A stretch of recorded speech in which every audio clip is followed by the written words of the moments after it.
Okay, third one, and I want to, or kind of number, I guess, C. I've got A, B, C, D, E, and F, so I don't know if we'll get through all of them. But third justification for government intervention, redistribution to address inequality.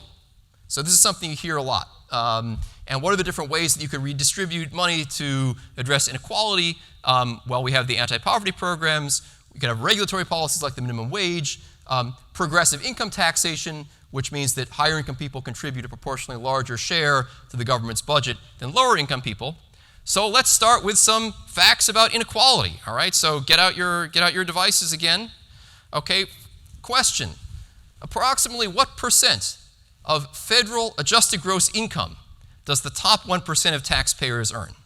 Okay, I asked the question in a formal way. You could just think of approximately what percent of total income in the economy is earned by the top 1% of taxpayers. So here are your choices here, 1%, 10%, 20%, 30%, or 40%, right? So 1%, just to fix your ideas, 1% would be we have no income inequality, right? 10% would be that the top 1% of people earn 10% of the income, and so on.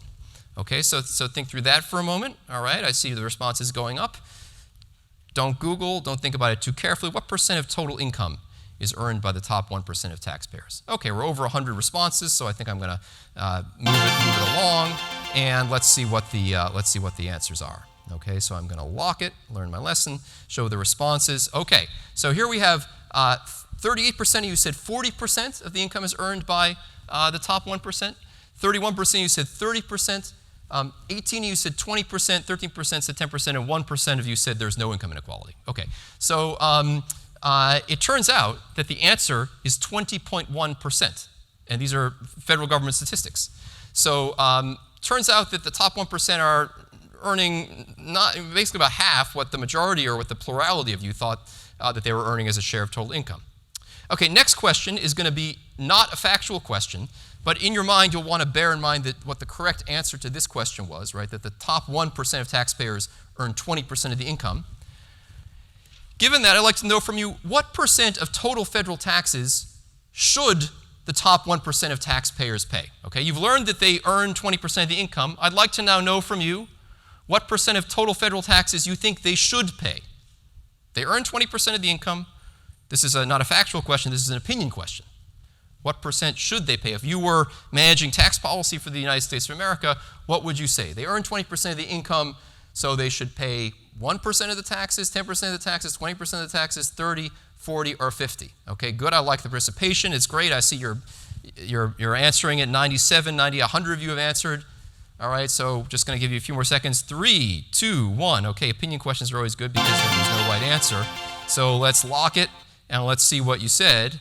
Okay, so, all right, so 44% of you said, well, they earn 20% of the income, therefore they should pay 20% of the taxes. That was the modal answer. Some people wanted some even more progressivity on that, saying 30%, 40%, 50% of you, 8% of you said more than 50%, 10% of you said 13%. Okay, so okay, so this is pretty balanced. I mean, I can't pull a Ludwig von Mises when he walked into the Montpellier Society and said, "You are all socialists." I can't say that.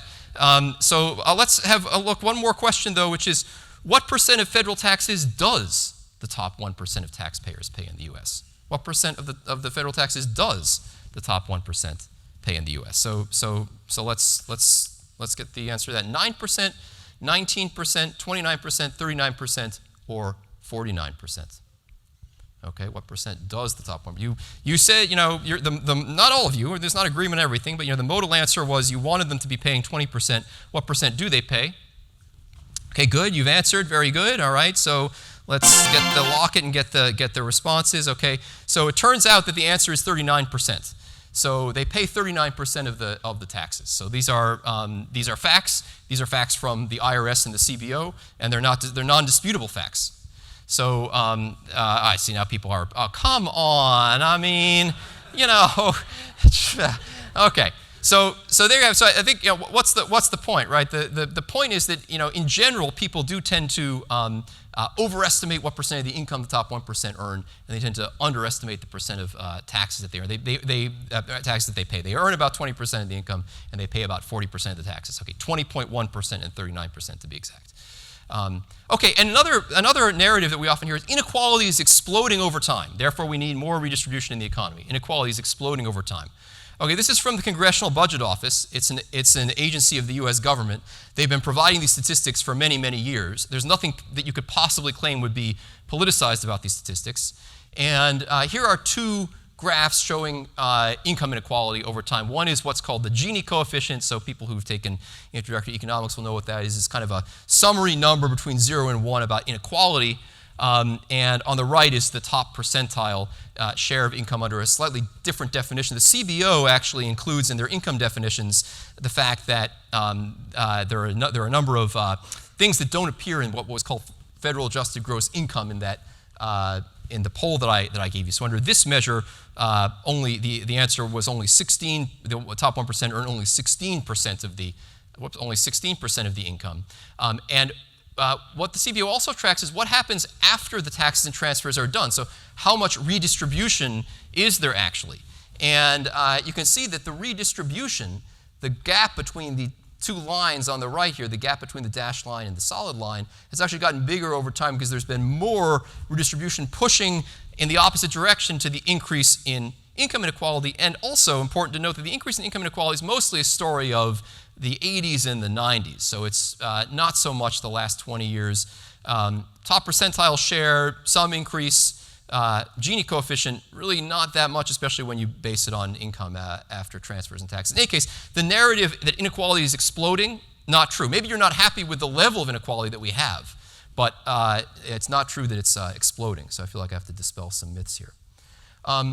Okay, going through our kind of litany of justifications for government intervention, right? So one of them I think we already talked about, and I'm going to be kind of quick on, which is just what if the private economy just cannot efficiently provide certain types of goods or services? So like national defense is an obvious one. I think we would agree. It's going to be really hard for us to, without having a government to sort of pool together and write contracts that's going to lead to an efficient source of national defense. We can argue about how much we should have or not, but that's going to be tough. The gray areas are things like health, transportation, infrastructure, and a lot of the debate about how big government should be has to do with how much of that stuff you think the government should be providing. And so there are both private and public models for all of these. For education, obviously U.S. K-12 public education, public universities in the U.S. For the private model, there are a lot of private schools in the U.S. and there are a lot of private universities. So we have a hybrid model. How are we doing things right? How much, what's the right mix? In education, it's there was a Gallup poll. 54% of Americans said they were dissatisfied with U.S. K-12 education. Most of it is still public. Some say, well, it's simple. There's just not enough money in the system. We just need to give the government more money, and then they would be okay. In California, okay, we spend $20,855 per student per year. And in another poll by the Public Policy Institute of California, also a nonpartisan or if anything maybe left-leaning organization, people were asked in California, if costs were not an issue, would you send your kids to a public school, a religious or private school, or a charter school? And 48% said they send their kids to a religious or private school. So something is going on here with the amount of money that we're spending on education and the quality of the education. Questions deserve to be asked. We're going to have 2 sessions on education in the coming days, so I'm not going to try to spend a lot of time on that. But other things like healthcare, right? The U.S. has Medicare for the elderly, Medicare for the poor. We also have a system of private insurance. Maybe Scott will talk a little bit about this, some of this during his talk. There are real questions about the efficiency of healthcare delivery in the public versus private model. So that's a debate to be had. Infrastructure, right? We rely on the government for a lot of infrastructure, yet there is other types of infrastructure that is privately financed: freight railways, pipelines, telecommunications networks, utility power stations, things like that, and things that are financed through usage fees.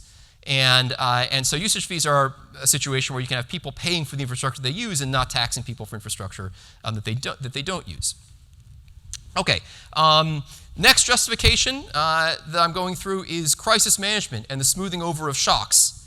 So with both the Great Financial Crisis and with COVID, there was this motivation: we need to increase government spending a lot because otherwise the economy is going to tank, people are going to lose their jobs, companies are going to go bankrupt, and it's going to be terrible.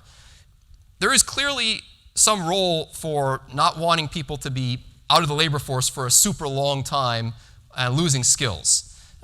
If that's the case, then the unemployment insurance strategies that we've taken on with these extensions and increases are, if anything, paying people to stay in the labor force for longer.